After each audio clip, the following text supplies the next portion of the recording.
Salam sejahtera dan salam Sarawakku sayang, Buletin UKAS edisi malam 4 Oktober 2021 bersama saya Viviana Lenaigai. Berita utama, Ketua Menteri Sarawak Datuk Patinggi Dr. Abang Abdul Rahman Zohari Tun Datuk Abang Openg menerima kunjungan hormat daripada ahli jawatan kuasa pelaksana sambutan perayaan hari lahir ke-85 Tuan Yang Terutama Yang di-Pertua Negeri Sarawak Tun Pehin Sri Abdul Taib Mahmud di Wisma Bapa Malaysia pada Isnin. Kunjungan hormat yang diketuai oleh Menteri Utiliti Datuk Seri Stephen Rundi Utom itu bertujuan menjemput serta memaklumkan intipati majlis yang bakal diadakan secara hybrid pada 8 sehingga 10 Oktober 2021. Regarding our program in conjunction with our TYT's birthday, the 85th birthday of TYT is going to be held from the 8th, 9 and 10. And on the 8th will be Majlis Kesyukuran at the Masjid Jami' Kuching. And then before that, because of situation in now, there will be no dinner and so on. So the Unit 4 we organized for the non-Muslim leaders to have another function in Waterfront Hotel. And also Majlis Kesyukuran based on their faith and belief. Beliau turut memaklumkan tiada perbarisan lintas hormat atau perarakan diadakan berikutan situasi semasa pandemik COVID-19 yang masih menular. It's actually the function is a hybrid function, meaning virtual and also physical. In view of the number of seats and so on, we allow between 100 to 300 people only because of SOP. And then the following day, we have high tea, would be also at the Dune. To be attended by special people from Kebajikan and so on.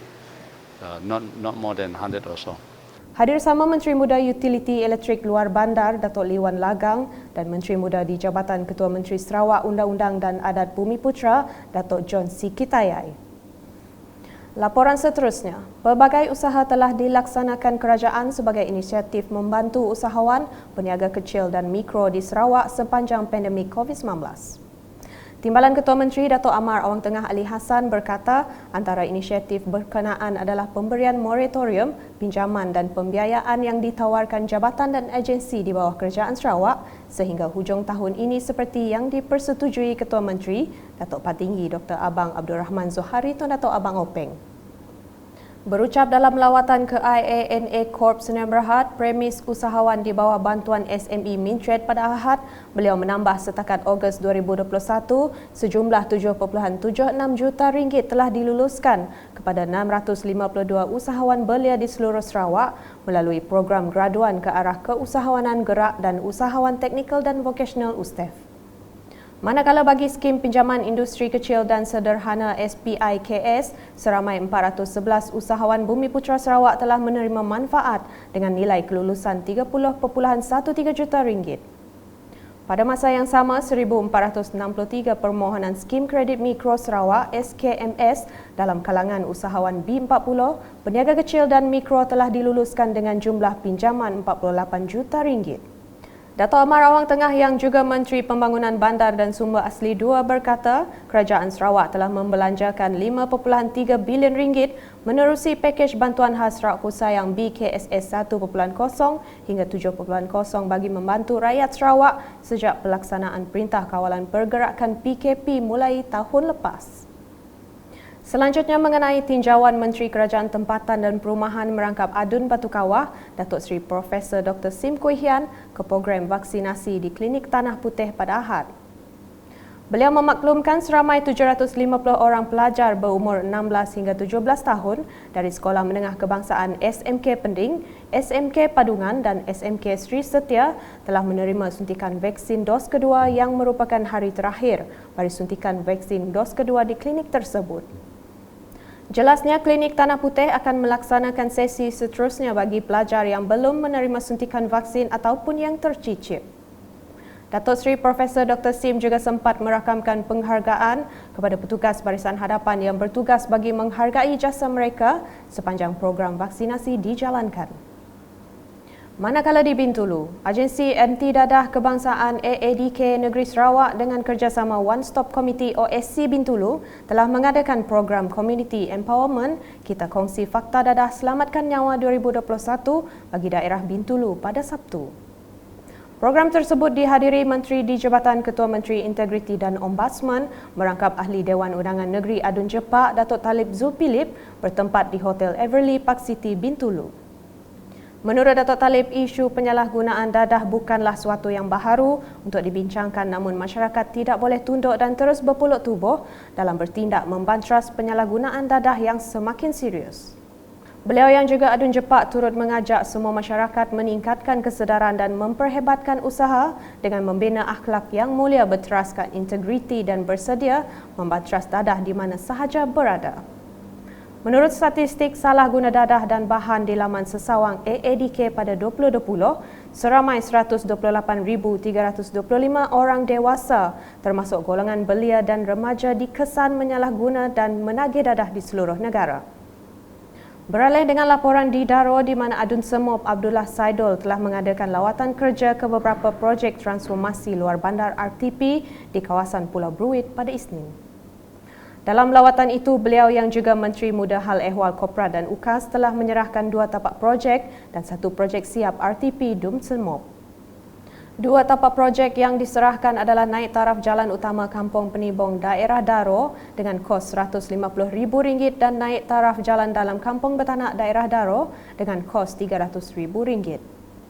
Manakala projek siap melibatkan bina baru jambatan dalam Kampung Penipah dengan kos RM266,478. Lawatan kerja kami pada hari ini melibatkan majlis ringkas penyerahan tapak untuk projek RTP baru bagi Kampung Penibong dan juga Kampung Betanak, melibatkan menaik taraf jalan di kedua-dua kampung itu, dan juga 1 projek penyerahan tapak projek siap di Kampung Penipah.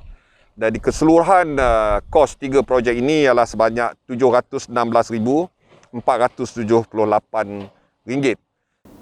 Bercakap kepada UKAS semasa lawatan, Abdullah berkata beliau amat menghargai keprihatinan pemimpin kampung terhadap mutu projek saliran yang tidak dilaksanakan dengan baik. Saya dimaklumkan bahawa projek ini sepatutnya siap 1 tahun yang lepas, tetapi memandangkan beberapa keluhan dan concern oleh orang kampung bahawa projek ini tidak dilakukan dengan baik, maka kami hari ini melawat sekali lagi ke tapak projek saliran DID di Kampung Bruit untuk melihat sendiri apakah yang menjadi masalah kepada projek yang mereka anggap sebagai tidak memuaskan. Dan bersama saya juga hari ini daripada pegawai DID, kontraktor, wakil daripada JKR juga turut hadir, pemancar juga turut hadir. Adalah menjadi harapan saya supaya kepekaan pemimpin kampung terhadap projek yang dilaksanakan ni amat dihargai. So input daripada mereka untuk memastikan projek dilaksanakan dengan baik, itu adalah satu yang baik supaya usaha kerajaan untuk mensejahterakan kawasan desa dengan projek-projek kecil sederhana ini dapat dilaksanakan dengan bukan sahaja mengikut spek, tetapi mengikut kehendak dan keperluan masyarakat kampung itu sendiri. Di Miri pula, penglibatan wanita dalam kursus kejurulatihan bola sepak sangat dialu-alukan, jelas Menteri Muda Belia dan Sukan Sarawak Datuk Snowden Lawan. Menurutnya, penyertaan wanita dalam bidang yang dipelopori kaum lelaki secara tidak langsung menarik lebih ramai penyertaan wanita dalam sukan ini. Ujar beliau, kursus yang diadakan ini penting agar Sarawak dapat melahirkan jurulatih yang berkemahiran sekaligus membantu melahirkan lebih ramai pemain bola sepak yang berkualiti.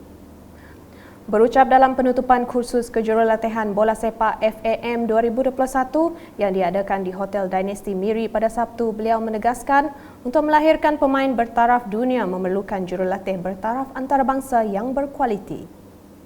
Beliau juga mencadangkan agar kursus kejurulatihan ini dianjur mengikut zon utara, tengah dan selatan Sarawak bagi membolehkan lebih ramai yang menyertainya. Kursus diadakan selama 6 hari bermula 27 September hingga 2 Oktober di Stadium Miri itu dikendalikan oleh Ketua Instruktur FAM Wan Jamak Wan Hassan. Laporan seterusnya direport, peranan badan bukan kerajaan NGO dalam membantu kerajaan memerangi wabak COVID-19 akan terus dihargai. Demikian menurut Adun Report Datuk Seri Huang Tiong Si. Menurutnya, bidang pendidikan juga sentiasa menjadi keutamaan beliau sejak menjadi wakil rakyat di kawasan tersebut. Justru beliau mengingatkan ibu bapa agar mematuhi SOP yang telah dilaksanakan oleh pihak sekolah dan juga memberi perhatian terhadap kesihatan anak-anak semasa pandemik. Beliau berkata demikian semasa majlis penyerahan geran projek kecil luar bandar MRP berjumlah keseluruhan RM45,000 kepada 10 NGO pada Isnin. Penerima geran adalah seperti tertera. Sekian edisi malam bersama saya Viviana Lena dan kru penerbitan. Berita lebih lanjut boleh didapati di semua platform media sosial UKAS termasuk portal ukas.sarawak.gov.my dan pastikan anda subscribe UKAS Channel di YouTube. Salam UKAS.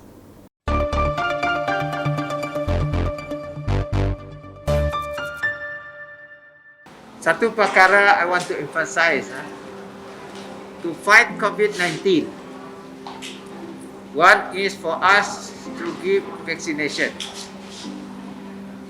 This is to increase our antibody.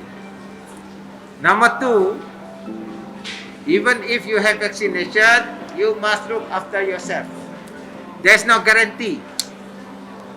You must look after yourself, self-discipline.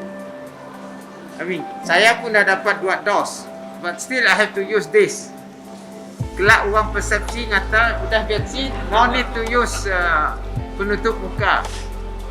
So self-discipline still there. Kita jagakan jarak sosial kita, masih juga basuh tangan and jaga yourself. This is the only way for us to fight our COVID-19.